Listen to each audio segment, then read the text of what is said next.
Hi everyone, welcome back to our channel A Square Maths Academy. So today we will discuss about important questions of Maths 1A, short questions only. So ఎవరైనా supplementary కానీ లేదంటే improvement రాసే వాళ్ళకి చాలా యూస్ఫుల్గా ఉంటుంది.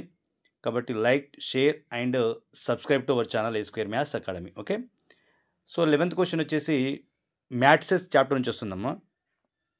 కాబట్టి మ్యాథ్సెస్లో కూడా మ్యాక్సిమం ఇలాంటి క్వశ్చన్స్ అడుగుతాడు. కొన్ని సందర్భాల్లో లాంగ్ క్వశ్చన్ని అంటే ఈ షార్ట్ క్వశ్చన్స్ కూడా లాంగ్ క్వశ్చన్గా కన్వర్ట్ చేయడం జరుగుతుంది. కాబట్టి షార్ట్ క్వశ్చన్స్ కూడా చూసుకుని వెళ్ళండి.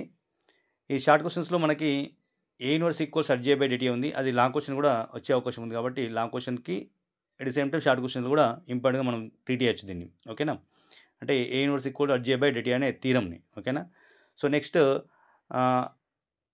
అదేవిధంగా ఏ డాష్ మీద ఉన్న ప్రాబ్లమ్స్ కానీ ఏ డాష్ అలాగే ఏబి డాష్ కానీ ఇట్లా ఈ ప్రాబ్లమ్స్ కూడా కొన్ని సందర్భాలు ఇవి వెరిషార్ట్ క్వశ్చన్స్ వచ్చిన సందర్భాలు ఉన్నాయి. వీటిని మనం షార్ట్ క్వశ్చన్లు కూడా కన్వర్ట్ చేసిన సందర్భాలు కూడా ఉన్నాయి. కాబట్టి వీటిని కూడా మనం చూసుకుని వెళ్ళాలమ్మా. ఓకే, అంటే ట్రాన్స్పోజ్ మీద ప్రాబ్లమ్స్ కూడా మ్యాథ్సెస్లో. సో మ్యాథ్సెస్లో డిటర్మినెంట్ ప్రాబ్లమ్స్ కూడా అప్పుడప్పుడు షార్ట్ క్వశ్చన్ కింద అడుగుతున్నాడు. సో నెక్స్ట్ వచ్చేసి 12th క్వశ్చన్. 12th క్వశ్చన్ ఎందుకు వస్తుంది అంటే అడిషన్ ఆఫ్ వెక్టర్స్కి వస్తుంది. మెయిన్ అడిషన్ ఆఫ్ వెక్టర్స్లో కోప్లానం మీద ఉన్న ప్రాబ్లమ్స్ మాత్రం 80% విడిచిపెట్టకండి. అదేవిధంగా కోప్లానం నుండి కోప్లానం ఇచ్చి దానిలోన ఏదైనా పారామీటర్ ఇచ్చి ల్యాండా కానీ లేదంటే కే వాల్యూ కానీ ఇచ్చి వాటిని ఫైండ్ అవుట్ చేయడం అడుగుతాడు. లేదంటే కొలినియర్ ప్రాబ్లమ్స్ కూడా కొన్ని సందర్భాలు అడిగిన సందర్భాలు ఉన్నాయి. నెక్స్ట్ ఇక ఎక్సైజ్ బిలోకి వెళ్ళి point of intersection find out చేయడం కానీ లేదంటే కోప్లాన్ ఇచ్చి point of intersection find out చేయడం కానీ ఇలాంటి క్వశ్చన్స్ అడుగుతున్నామా.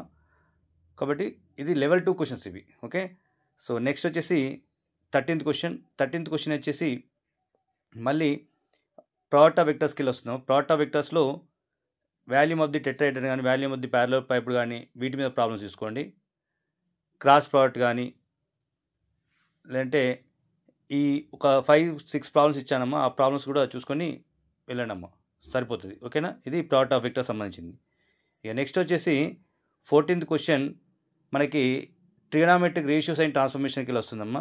ఈ ట్రిగనామెట్రిక్ రేషియోస్ అండ్ ట్రాన్స్ఫర్మేషన్స్కి వచ్చేసరికి క్వశ్చన్స్ ఎక్కువగా ఉంటాయి. కాబట్టి ప్రాక్టీస్ మ్యాక్సిమం అందులోకి వెళ్ళి ఎక్కువగా ఇంపార్టెంట్ వచ్చిన క్వశ్చన్స్ని మనం ఇందులో ఇవ్వడం జరిగింది. సో మీకు యూజ్ఫుల్గా ఉంటుందని.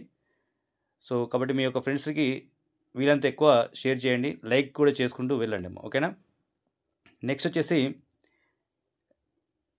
15th question. 15th question, 16th question, 17th question అమ్మ, ఇవి మూడు కూడా కంపల్సరీ మనం అటెంప్ట్ చేయాల్సిందేనమ్మా. 15th క్వశ్చన్ వచ్చేసేమో ట్రిగనామెట్రిక్ ఈక్వేషన్స్కి వస్తుంది. మ్యాక్సిమం ఈ క్వశ్చన్కి వెళ్ళే మనకు వచ్చే అవకాశం ఉంటుంది.